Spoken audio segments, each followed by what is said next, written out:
Hey, greetings friends, I'm Glenn Thomas, and tonight we're talking about layering drum sounds to make a bigger, more impactful, more emotional drum sound. If you're new to the channel, so glad that you're with us. Hit that subscribe button and ring the bell. Join our community. We would love to have you. We're talking everything music, creativity, and beyond. So let's dive in. All right, so inside Ableton now, have you ever found yourself in a place where you feel like, man, this standard drum kit just isn't cutting it. It's not giving me the emotional response I want. It's not giving me the energy. Let me tell you, I have been there, and I have found this to be a fail-safe way to get more emotional response, more energy, and more dynamic feel from my drums. So tonight we're just going to work with the kick drum, and what I've done here is I went out and did some field recording. I recorded my own samples of a kick drum, so take a listen to that. Great. Yep, these are just from my Tascam digital recorder, the DR40. I've got a link to it down below in the description, and these are just the built-in mics. I was just going for easy today, so built-in mics is what we went with. Then I was walking around, and as I was leaving the venue, I noticed this good crash bar sound. So like on those industrial doors, when you push on the bar to open the door, it makes kind of this sound. So let's solo this out so you can hear that. Again, that's just kind of going out the door, listening to the building. Actually, and if I turn it up a little bit, you can actually hear the wind noise in the cars outside. Actually, over here, all this is big wind noise. Take a listen to this. Wind noise. Door closing. But it's, you know, it's a very utilitarian sound. It's nothing super special. Let's listen to this last one.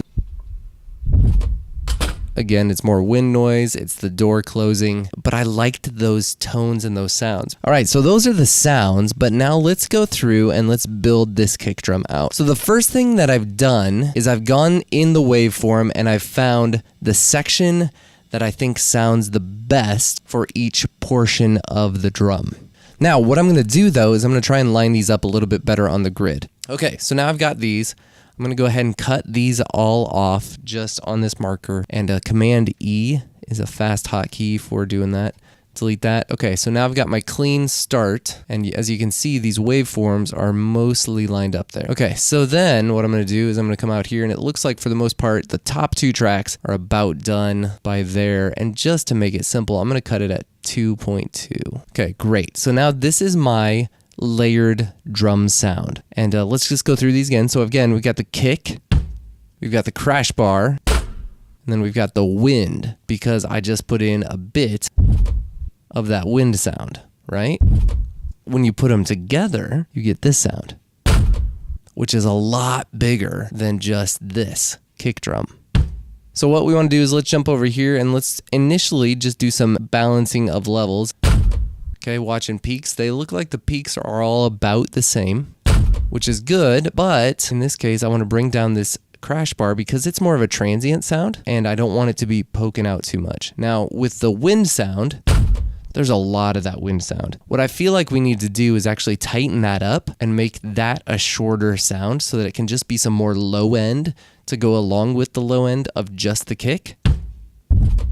But to do that, I don't want to just cut the clip shorter. I actually want this to fade off. So what we're going to do is we're going to actually enable your standard Ableton fade here. And I'll just take it right over here, and then we'll tighten this guy up so that we're fading it off in the same way that this bit of transient sound fades off. All right, so already that sounds more like a kick drum. Now let's put it together. Already sounds tighter, already sounds better. Definitely some low end attack on that. Also sounds like it's a bit overdriven, which is gonna give us a cool effect. Now I should mention also, all of these samples that I recorded earlier today are in stereo. So that gives a little bit more width, but in some cases, like on this kick, I actually wanna make that mono. So what we'll do is Command F to open our search, and I'm just gonna say utility. Boom, right there. I'm gonna grab utility, drag it onto the kick drum, and then I'm gonna make this mono track so that our kick drum then is right up the middle. Perfect. The other two sounds I'm gonna leave stereo, and that'll help with making a big, impactful, emotional sound. So again, let's take a listen now. We've got these somewhat dialed in for volumes. We've got these somewhat dialed in for attack.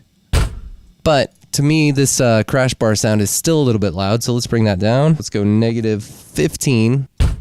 That's a pretty good sound. So now, comparing kick drum good sound, all of the sounds, better sound. That's something that I can get excited about. All right, so what I like to do then is take another audio track, set the input to resampling, and then I'm just gonna record those 3 tracks into one track, essentially merging them together and flattening them into one sample. So take a listen to this.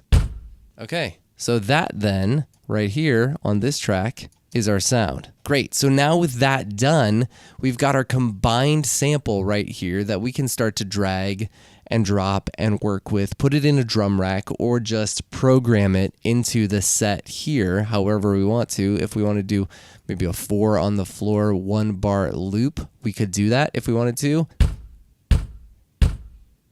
That's good. I love that sound. It's so much more than just a standard kick, and that's what I love about it. So hopefully you found this helpful. If you did, I'd love it if you'd give me a thumbs up on this video, and if you haven't already, I would love for you to subscribe. I'm actually going to be doing a series on field recording and music together. How do you make emotional tracks using field recording and license-free samples because you've recorded them yourself? Just like we did with this kick drum today.